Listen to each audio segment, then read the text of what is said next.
मैं सृष्टि असाटी आपका स्वागत करती हूं। आइए नजर डालते हैं आज की कुछ खास खबरों पर। नाला सोपारा वेस्ट नीली मोरे गांव जिला पालघर में राजनीतिक भिंड, गरीबों के घर पर बुलडोजर चला। नागरिकों के मुताबिक कई दशकों से उसी जगह पर निवास कर रहे नागरिकों ने बताया कि रेलवे के कर्मचारी और पुलिस बल ने अचानक नोटिस देकर घर खाली करवाने की नोटिस दी और भारी मात्रा में पुलिस बल तैनात करके जेसीबी घरों पर चला दी गई। उसी जगह पर नागरिकों के विरोध प्रदर्शन कर धरना आंदोलन पर बैठे। वहीं छोटे छोटे बच्चे स्कूल ड्रेस में हाथ में बैनर और पोस्टर लेकर निवेदन कर रहे हैं और प्रशासन से गुहार भी लगा रहे हैं कि हमें कुछ मौका दीजिए। रेलवे का अनऑथराइज स्ट्रक्चर के यहाँ कार्रवाई के लिए आए हुए हैं। यहाँ लोग करीबन 350 फैमिली करीबन 1962 से मतलब 40-45 साल से यहाँ रह रहे हैं और उनको निकालने के लिए, उनका डिमोलिशन करने के लिए आए हैं। करीबन 150 के आसपास लोगों ने कोर्ट में केस फाइल किए है। उनको छोड़ के दूसरे लोगों पे कार्रवाई करेंगे, ऐसा इनका कहना है। मिस्टर देव करके अधिकारी है जो रेलवे के अधिकारी है, डीआरएम के साथ भी बात किया, ये रेगुलर कार्रवाई है ऐसा उन्होंने बोला। उनको हमने रिक्वेस्ट किया कि आपके मंत्री महोदय, सेंट्रल गवर्नमेंट के मंत्री महोदय बोलते हैं कि रिहेबिलिटेशन करने के बाद ही डेवलपमेंट होगा, मगर अधिकारी लोग बोलते हैं, मिस्टर देव बोले कि हम हमारे अधिकारियों का, डीआरएम का ही सुनेंगे और कार्रवाई आज करेंगे। जो कोर्ट में जिनका केस है उनको बाजू में छोड़ देंगे, जिनका केस नहीं है उनका हम कार्रवाई करेंगे। हमने उनको रिक्वेस्ट किया, एग्ज़ाम चालू है, एग्ज़ाम के दिन है, रमज़ान चालू है, थोड़ा टाइम दे दो उनको, तो जो भी पेपर्स है आपके सामने प्रोड्यूस करेंगे और बाद में कार्रवाई करो, मगर उन्होंने सुना नहीं। आज जो कोर्ट में नहीं है उनके ऊपर कार्रवाई करने के लिए जा रहे हैं। दुर्दैव है क्योंकि मंत्री महोदय ने बोलने के बाद भी हमारी तो मांग है सबको रिहेबिलिट करो। 40-45 साल से ज़्यादा यहाँ रह रहे हैं, उनका ऑफिशियल हाउस टैक्स है, उनके पास इलेक्ट्रिसिटी कनेक्शन है, फिर भी ये कार्रवाई हो रही है। हमारी तरफ से हम उनका निषेध करते हैं और जो भी कोर्ट का उनको सपोर्ट लगेगा वो देने का आश्वासन देते हैं। महामानव डॉक्टर बाबा साहेब आंबेडकर इनकी जयंती के अवसर पर 13 अप्रैल को पहली बार कोल्हापुर भारत नगर बौद्ध विहार में मी जयंती पुस्तक वाचन करणार ये वैचारिक भूमिका लेकर वाचन संगीति का आयोजन किया गया है। इस कार्यक्रम का उद्घाटन पालक मंत्री सतेज पाटिल इनके हाथों किया जाएगा। इस बात की जानकारी संस्था अध्यक्ष सोमनाथ घोडेराव इन्होंने पत्र परिषद में दी। अनेक वर्ष हा उपक्रम सुरू आहे, परंतु कोविडच्या काळामध्ये 2 वर्ष बंद होता। यावर्षी महामानव डॉक्टर बाबासाहेब आंबेडकर यांची जयंती वाचन संगीती या उपक्रमाने आम्ही सुरू केलेली आहे। या वाचन संगीतीला दिनांक 13 रोजी जिल्ह्याचे पालकमंत्री आदरणीय सतेज उर्फ बंटी पाटील साहेब हे उद्घाटनाला आहेत। ही वाचन संगीती एकाच टायमाला 5000 लोक महामानवांची पुस्तकं वाचत बसणार आहेत।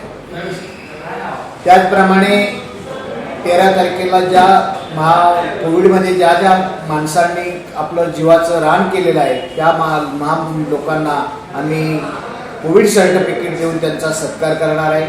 त्याचप्रमाणे 14 तारखेला विश्वरत्न डॉक्टर बाबासाहेब आंबेडकर यांच्या प्रतिमेचं पूजन होणार आहे आणि 15 तारखेला शाही मिरवणूक आम्ही या निमित्ताने ठेवलेली आहे। या शाही मिरवणुकीचे वैशिष्ट्य म्हणजे उंट घोडे, त्यावरती छोटी बालकं, निळे ध्वज, त्याचप्रमाणे पंचशील ध्वज घेऊन ही मुलं यावरती बसणार आहेत। अकोला जिले में पिछले 2 दिनों से गर्मी तेजी से बढ़ रही है। रविवार को भी विदर्भ में सबसे अधिक 44 डिग्री सेल्सियस तापमान दर्ज किया गया। बताया गया कि जिले में मंगलवार और बुधवार इन 2 दिनों तक लू का प्रकोप रहेगा। इस गर्मी के कारण नागरिक बाहर जाने से परहेज कर रहे हैं। दोपहर के समय शहर की मुख्य सड़कें सूनी नजर आ रही हैं। इस बात की जानकारी मौसम विभाग तज्ञ रवि कुमार इन्होंने दी। नमस्कार, मैं रवि कुमार मीणा, मौसम कार्यालय अकोला से। जैसा कि आपको पता है कि पिछले 15 मार्च के बाद से ही अकोला का तापमान लगातार बढ़ रहा है और कल 3 तारीख को अकोला का तापमान पूरे विदर्भ में सबसे ज़्यादा रिकॉर्ड किया गया है। आने वाले 2 से 3 दिनों में भी तापमान में वृद्धि देखी जाएगी। उसके बाद इस सप्ताह के अंत तक थोड़ा तापमान में 1 से 2 डिग्री सेल्सियस की राहत मिलने के पूरे आसार हैं। 5 राज्यों में चुनाव समाप्त होने के साथ देश में महंगाई आसमान छू रही है। केंद्र में मोदी सरकार के सत्ता में आने के बाद से चुनावी मौसम को छोड़कर महंगाई आसमान छू रही है। ये आरोप कांग्रेस की नेता तथा अमरावती की पालक मंत्री और महिला एवं बाल विकास मंत्री एडवोकेट यशोमती ठाकुर ने किया। अमरावती शहर के इरविन चौक पर एडवोकेट यशोमती ठाकुर इनके नेतृत्व में अमरावती जिला कांग्रेस कमेटी ग्रामीण की ओर से ये आंदोलन किया गया। इस आंदोलन में सिर पर सिलेंडर लेकर वह मोदी सरकार की महंगाई के खिलाफ महंगाई मुक्त भारत आंदोलन में शामिल हो गई। साथ ही उन्होंने केंद्र सरकार के खिलाफ नारेबाजी कर घोषणा भी की। मोदी सरकारचं करायचं काय? केंद्र सरकारचं करायचं काय? केंद्र सरकारचं करायचं काय? केंद्र सरकारचं करायचं काय? आता काँग्रेसची माणसं ही शेतकरी आहेत.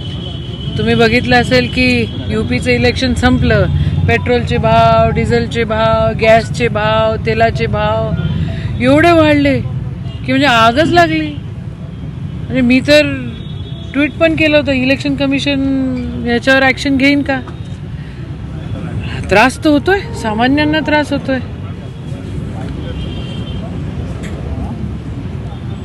तर बघितलं असेल मागचे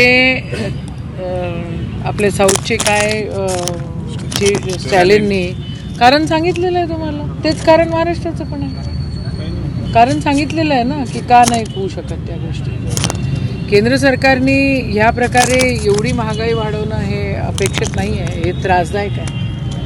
आणि जे काय केंद्र सरकार करतं ते सगळं सोन्याहून पिवळं आणि राज्य सरकार एकदम गटरमधली, ही जी पद्धत सुरू झालेली आहे. केंद्र आणि राज्यामधले जो संघर्ष आत्ताचे जे सत्तेमध्ये आहेत हे देशासाठी चांगलं नाही आहे. जे अधिकार केंद्राचे आहेत ते केंद्राचे आहेत, जे राज्याचे आहेत ते राज्याचेच आहेत. हा संघर्ष कुठे नेऊन ठेवेल या देशाला काय सांगतं? अजून तुकडे पाडेल का देशाचे? भीती आहे आम्हाला. जेव्हा 60 रुपये निमित्ताने मग आता काय त्यांचं म्हणणंच असं आहे की खोटं बोल आणि रेटून बोल. ते रेटून बोलूनच राहिले, खोटं करूनच राहिले. आणि देशाचं जे राजकारण आहे त्या राजकारणाला ह्याच्या व्यतिरिक्त जे हे भाव वाढलेले आहेत ह्याच्याकडे लक्ष न द्यायसाठी असे वेगळे वेगळे मुद्दे टाकतायत. संविधानाला कसं तोडता येईल याच्याकडे पूर्ण लक्ष केंद्रित आहेत. याचा त्रासच आहे जनसामान्यांना. जय भीम इंडिया न्यूज में यहाँ लेते एक छोटा सा ब्रेक। क्या हुआ बहू? माँ, पाइल्स की बहुत तकलीफ हो रही है। तो तुम गुदरोग सर्जन के पास क्यों नहीं गई? देखो, जैसे हार्ट के लिए हार्ट स्पेशलिस्ट, ब्रेन के लिए ब्रेन स्पेशलिस्ट, तो पाइल्स के लिए पाइल स्पेशलिस्ट क्यों नहीं? स्त्री हो या पुरुष, टॉयलेट में तकलीफ केवल पाइल्स ही नहीं और भी कई प्रकार के गुदरोग तथा कैंसर भी हो सकता है। इसीलिए इसकी प्रत्यक्ष जांच जरूरी है। ठीक है माँ, पर जांच के लिए हम जाएंगे कहाँ? वही काले आयुर्वेदिक पाइल्स हॉस्पिटल में। लेकिन माँ, प्रेगनेंसी में पाइल्स की दवाइयाँ? प्रेगनेंसी में आयुर्वेदिक दवाइयाँ सुरक्षित होती है। जनहित में जारी काले आयुर्वेदिक पाइल्स हॉस्पिटल, औषधि चिकित्सा तथा सर्जरी ट्रीटमेंट उपलब्ध। हमारा पता उमरेड रोड, दिघौरी बस स्टॉप के पास, नागपुर। अधिक जानकारी के लिए वेबसाइट पर जाएं kalepailshospital.com। ब्रेक के बाद आपका स्वागत है। लातूर जिला के उदगीर शहर में 24 और 25 अप्रैल को होने वाले 16वें विद्रोही मराठी साहित्य सम्मेलन की पूर्व बैठक नांदेड़ के सह्याद्री विश्राम गृह में संपन्न हुई। प्रस्तावित साहित्य ने बहुजनों की आवाज को नजरअंदाज किया है। विद्रोही सम्मेलन इन बहुजनों की अभिव्यक्ति का सशक्त माध्यम है। इस सम्मेलन में शामिल होकर विद्रोही सम्मेलन कामयाबी बनाने का आह्वान स्वागताध्यक्ष डॉक्टर अज्जुम कादरी ने किया है। इस बैठक में किशोर धमाले, राजीव पाटिल सहित साहित्य प्रेमी बड़ी संख्या में मौजूद थे। 16वें विद्रोही साहित्य संमेलन उदगीर येथे 23 आणि 24 एप्रिल रोजी होत आहे। त्या संमेलनाच्या पूर्वतयारीची ही नांदेडमध्ये बैठक झालेली आहे। आम्ही नांदेडमधून साधारणतः 100पेक्षा जास्त महाविद्यालयीन विद्यार्थी आणि अनेक कर्मचारी आणि कार्यकर्ते या संमेलनामध्ये सहभागी होणार आहोत. हे संमेलन का अशा पद्धतीचा एक कांगावा समाजामध्ये होतो आहे, त्यांना आमचं स्पष्ट सांगणं आहे, हा संदेश द्यायचा आहे की हे बहुजनवादी, बहुभाषिक आणि बहुजनांच्या विचाराला प्रेरणा देणारं साहित्य संमेलन आहे. म्हणजे एकूणच सनातनी आणि उजव्या प्रवृत्तीला ठेचण्यासाठीची जी काही वृत्ती आहे ती विचाराच्या माध्यमातून या संमेलनामधून आम्ही पेरण्याचं काम करतो आहे. एवढंच या प्रसंगी. 16वां विद्रोही साहित्य सम्मेलन उदगीर में संपन्न होने जा रहा है और आज जो देश की हालात है, जो संविधान का खतरा है, संविधान को खतरा पैदा किया जा रहा है, लेकिन भारत में ऐसे भी लोग हैं जो इस संविधान को बचाना चाहते हैं, समता को बचाना चाहते हैं, और ऐसे जो साहित्यिक है, ऐसे जो कलावंत है, उनका ये सम्मेलन है. और इस सम्मेलन में अनेक भाषाओं का भी मिलन होने वाला है, वो भी उनका भी एक सम्मेलन है. उदगीर जो आंध्र, कर्नाटक और महाराष्ट्र के सीमा पर यह स्थित ये गांव है और लातूर जिला में ये आता है और नांदेड़ में ये बैठक संपन्न हो रही है. नांदेड़ का भी समतावादी आंदोलन में बहुत सहभाग रहा है और इस सम्मेलन को कामयाब बनाने के लिए नांदेड़ के लोग, नांदेड़ के साहित्यकर्मी, नांदेड़ के कलावंत, नांदेड़ के आंदोलन में काम करने वाले जो कार्यकर्ता है, वो सभी ने ये ठान लिया है कि ये उदगीर का जो साहित्य सम्मेलन है, जो मराठी साहित्य सम्मेलन है प्रस्थापिताओं का, ये प्रस्थापितों का साहित्य सम्मेलन के खिलाफ, उसके सामने ये विद्रोही का आगाज़, विद्रोही का आवाज़ बुलंद किया जा रहा है. अभिव्यक्ति स्वतंत्रता को जो दबाया जाता है और ये जो मेन स्ट्रीम जो साहित्य है, उस साहित्य में दलित, वंचित, शोषित की आवाज़ ही नहीं आती है. उनकी आवाज़ को ये विद्रोही साहित्य सम्मेलन अपनी साहित्य कृतियों में, कलाओं में आवाज़ दे रहा है, उसको उद्गार दे रहा है. उस अभिव्यक्ति स्वतंत्रता का ये पुरस्कार करने वाला सम्मेलन है. और महात्मा ज्योतिराव फुले ने जो बहुजन का साहित्य, बहुजन का आंदोलन, इसकी शुरुआत की थी, इसका निर्माण किया था, उसी सम्मेलन, उसी विचार को, बाबा साहब के विचार को आगे बढ़ाने का यह सम्मेलन काम कर रहा है. और नांदेड़ के लोग इसे कामयाब बनाने के लिए जी जान से जुट गए हैं, यही मैं कहना चाहता हूँ. मैं डॉक्टर अंजुम खदरी 16वीं विद्रोही साहित्य सम्मेलन की स्वागत अध्यक्ष हूँ. विद्रोही साहित्य सम्मेलन की स्वागत अध्यक्ष, वो भी भारत में पहली बार एक महिला स्वागत अध्यक्ष, और वो भी माइनॉरिटी से मराठी साहित्य सम्मेलन की अध्यक्ष बनी हूँ, जिसमें मैं सबसे पहले राज्य कार्यकारिणी का शुक्रिया अदा करती हूँ कि उन्होंने मुझे ये मौका दिया. ये 16वां विद्रोही साहित्य सम्मेलन है. ये सम्मेलन उदगीर में, जिला लातूर में होने जा रहा है. और ये जो इलाका है, ये इलाका बहुभाषिक इलाका है. सांस्कृतिक विविधता यहाँ है. यहाँ सूफी परंपरा है, यहाँ बसव परंपरा है, यहाँ आर्य परंपरा है, महानुभाव परंपरा है, वारकरी परंपरा है, बौद्ध परंपरा है, फुले शाहू अम्बेडकरी परंपरा है. तो इस सब परंपरा के बारे में इस सम्मेलन में सोचा जाएगा. इसके संबंध में कुछ कार्यक्रम रखे जाएंगे और संविधान सम्मान और सनातनवाद को, सनातन प्रवृत्ति को विरोध, ये सम्मेलन की थीम है. तो ये सम्मेलन 16वां सम्मेलन है. महाराष्ट्र से 2000 से ज़्यादा साहित्यिक यहाँ आने वाले हैं. कवि, लेखक, रंगकर्मी, ये कलावंत यहाँ आ रहे हैं. महाराष्ट्र से बाहर से भी हिंदी, दखनी, उर्दू, कन्नड़, ये भाषा बोलने वाले जो साहित्यिक हैं, वो भी इसमें शरीक होने वाले हैं. ऐसा ये बहुभाषिक, बहुधार्मिक, बहुसांस्कृतिकता की पार्श्वभूमि वाला ये सम्मेलन होगा. 16वां विद्रोही मराठी साहित्य सम्मेलन है. गणेश जी विस्पुते मराठी के जाने माने अनुवादक, कवि और चित्रकार इस सम्मेलन के अध्यक्ष है. और उदगीर के रहवासी डॉक्टर अंजुमतई कादरी ये इस सम्मेलन की स्वागत अध्यक्षा है. तो ये सम्मेलन में 2 दिन के सम्मेलन में 10,000 से ज़्यादा लोग शामिल होने वाले हैं. 10वीं कक्षा का आखिरी पेपर देने एक रोहित आगाशे नाम का छात्र उसके जान पर बीता. वो पेपर देने के लिए कोलखेड़ भाग में दुर्गा लॉन्स स्कूल की तरफ से जा रहा था. लेकिन पीछे से आने वाले मदधुंध एक ट्रैक्टर चालक ने साइकिल को टक्कर मार दी। ट्रैक्टर का नियंत्रण छूटने के कारण चालक ने रोहित के साथ एक टू व्हीलर को भी टक्कर मार दी। नसीब से टू व्हीलर चालक ने गाड़ी से छलांग लगाकर अपनी जान तो बचा ली, लेकिन फिर भी टू व्हीलर चालक को छोटी सी खरोच आई। वहीं दूसरी ओर रोहित के शरीर के ऊपर से ट्रैक्टर चला गया। ऐसी गंभीर जख्मी रोहित को अकोला जिला सामान्य अस्पताल में उपचार के लिए दाखिल कराया गया। आज सकाळी 9:30 वाजता तो मुलगा पेपरसाठी जात असताना त्याच्या ट्रॅक्टरची एवढी स्पीड होती। त्या मुलाचं नाव रोहित आगाशे म्हणून आहे, 10वीतला विद्यार्थी आहे आणि पेपरसाठी जात होता तो, आणि ट्रॅक्टर एवढा जोरात स्पीडनं आला आणि हा रस्ता एवढी ट्रॅफिक आहे, रस्त्यावर एवढा वाहते हा रस्ता। आम्ही अनेक वेळा त्यांना नॅशनल हायवेवाल्यांना निवेदन दिले आणि ते घटना घडली की बा आम्हाला स्पीड ब्रेकर पाहिजे म्हणून। आज म्हणजे लाईव्ह ते अधिकारी आले होते आणि रस्ता रोको करण्यात आला इथं कौलखेड नागरिकांच्या वतीने आणि राष्ट्रवादीच्या वतीने।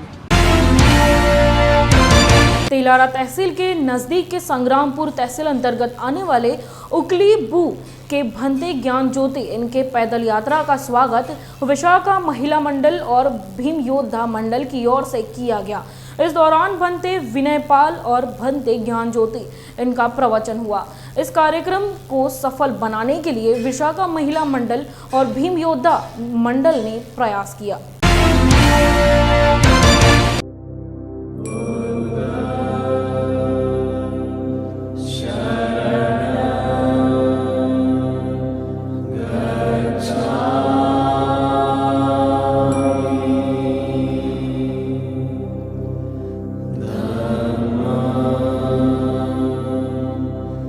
या मानवी मनामध्ये जो अविद्येचा अंधकार आहे तो सूर्याच्या प्रकाशाने कदापि नष्ट होत नाही।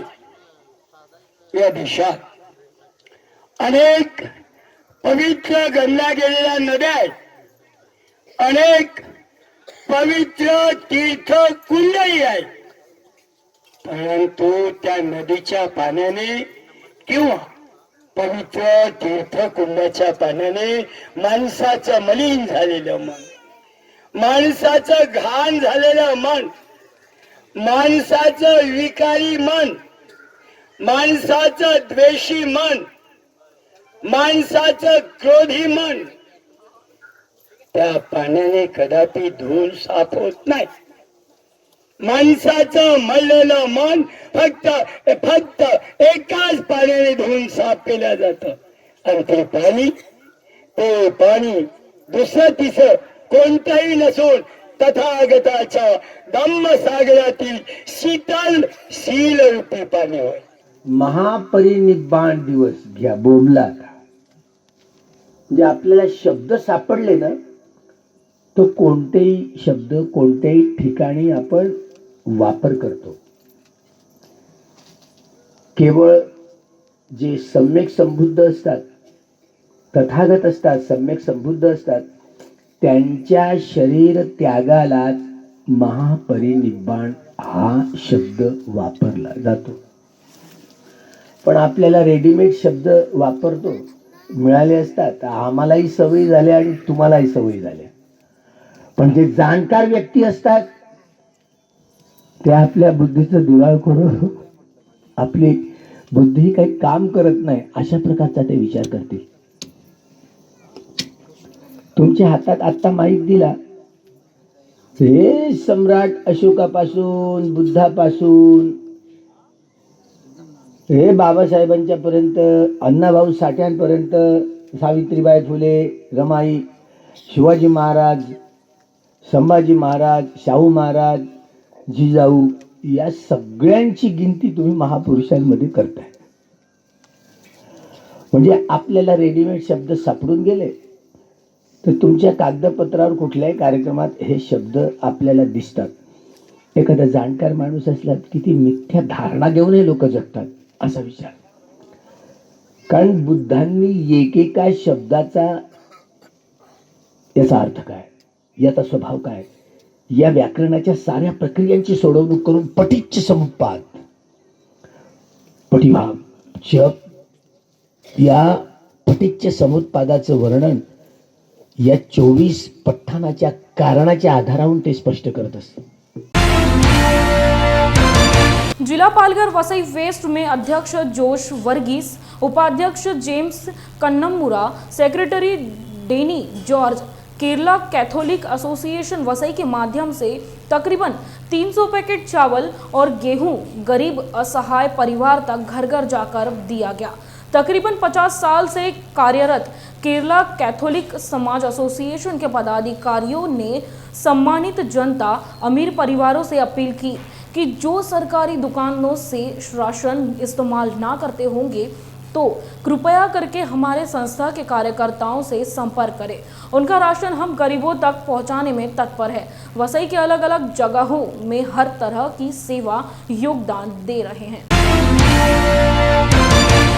हम लोग ये हर साल ये लेनिन के पीरियड में हर साल 50 साल से दिया गया. अभी आगे भी हम लोग को आगे बढ़ाने के लिए, गरीब लोगों को मदद करने के लिए और उसका शिक्षा पूरा करने के लिए और मदद करते रहेगा.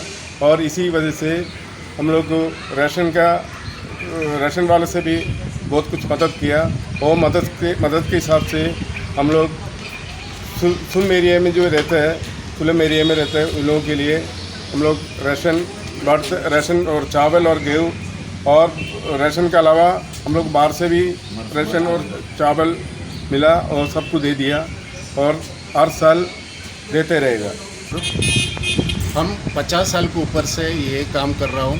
चैरिटेबल ऑर्गेनाइजेशन है ये, तो हर साल कुछ ना कुछ करते हैं, क्योंकि ऑर्फनेज विजिट कर देते हैं, उन लोगों को खाना खिलाते हैं और सबको कपड़ा बांट देते हैं.